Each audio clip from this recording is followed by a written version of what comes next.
So I'm with Salvador Delgadillo here at Moon Lake, Utah, where he's come all the way from Apache Junction to attend our rendezvous here, treasure hunters, Bigfoot, UFO rendezvous here. And but you know, there was some Utah people, some Utah treasure hunters that went to the Superstition Mountains to look for the Lost Dutchman mine. And Salvador's friend Rick found those people and knows a little bit about them stories. And because Rick ain't with us no more, Salvador, tell me the story of, as you know it, of these Utah treasure hunters who ended up losing their lives there in the Superstition Mountains. Your backyard, your stomping grounds. Well, this is the story. 3 people went to the Superstition Mountains, and one of them was a black man. And the story is because they disappeared for 6 months. They cannot find them for 6 months. That the mothership took them away, and Rick went there with 2 sticks and found them. And he took pictures at the deal and turning into the. He found 2 and turning into the what they call it, this sheriffs. And they say, we've been looking for them for 6 months, and you go there in one day and you found them.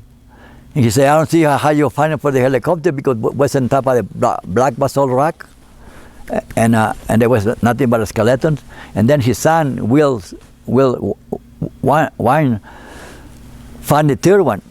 And the story, according to the Superstition Mountain rescue, they died by natural causes, but Rick claimed that one of them had one of the chest bones protruding. And the story later was that this is the story that they got between $30,000 and $50,000 in a backpack. And all the treasure hunters and Apache Junction heard the story, and everybody was on top of the mountain looking for the $30,000 to $50,000 cash that they took from Utah to the Superstition Mountains in Arizona to transfer the gold bars, the gold bars into the thing. And as a matter of fact, where they was found is a mesa like this, and me and my friend was working below the rim, below the flat top. I was working in a different project, and people was climbing the mountains and everything like that, in the Superstition Mountain, because I had 3 couples. And this is the story that, how things are. Used to be an Apache called Apache Waymon. They found him dead by one of the culverts with a smashed head. And the story was that he told them what to look for and what to look for. And he got clubbed in the head and left for dead. But the funny thing about it, now looking back, one day I was in, remember Cub's restaurant? That been demolished. It's nothing there, nothing but, it's gone completely, nothing but dirt.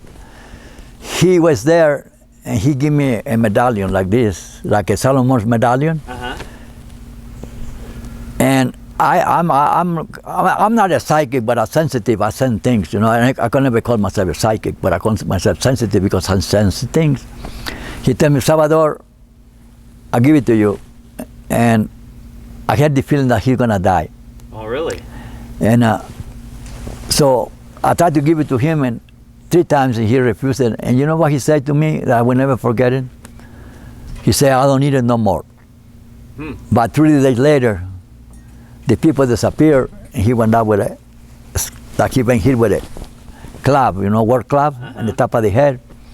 So when you look back and you put the pieces together, people tie in the people from Utah, the gold bars, and Apache Waymon. He was supposed to be a Apache guardian in the Superstition Mountain for years and years, way before me. I've been there for 40, and he was way there before me.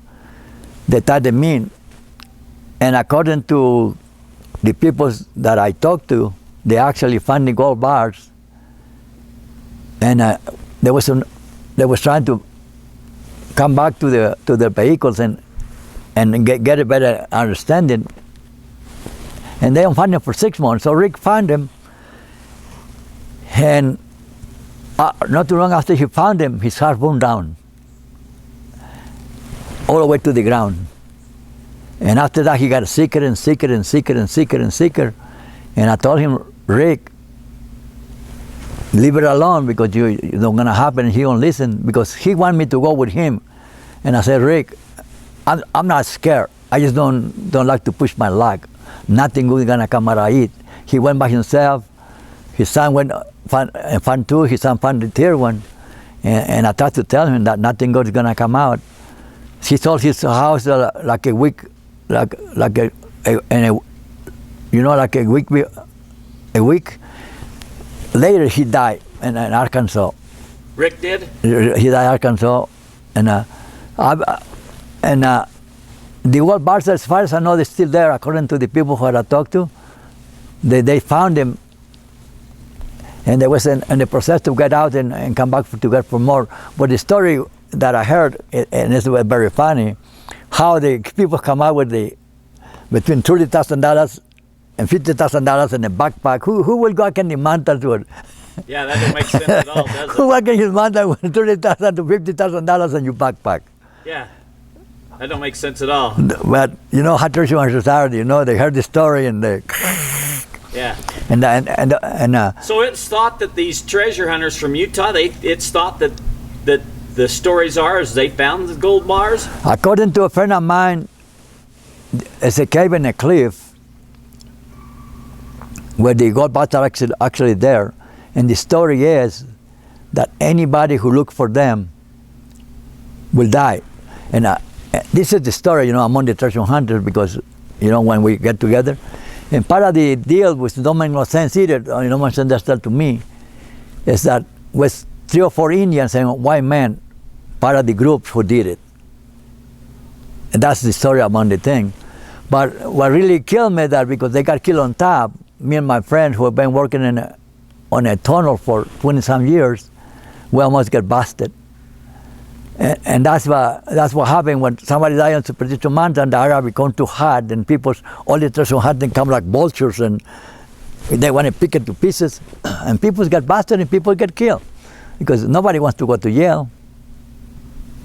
And speaking of people dying, the Superstition Mountains, man, they're kind of known as the killer mountains. There's been a lot of people end up dead in them mountains over the years, and you've known some of them that's turned up missing, turned up dead. And I know that some of them personal, and it's very hard to point fingers, because you live at the law of the land. Kill or be killed. So you talk about it, you kill them or they kill you. So the best thing is to ship it, And with that said, I think I remember hearing a story where, you was working with all the different treasure hunters, and one group thought that you was spilling their secrets, telling their secrets. Oh, that was.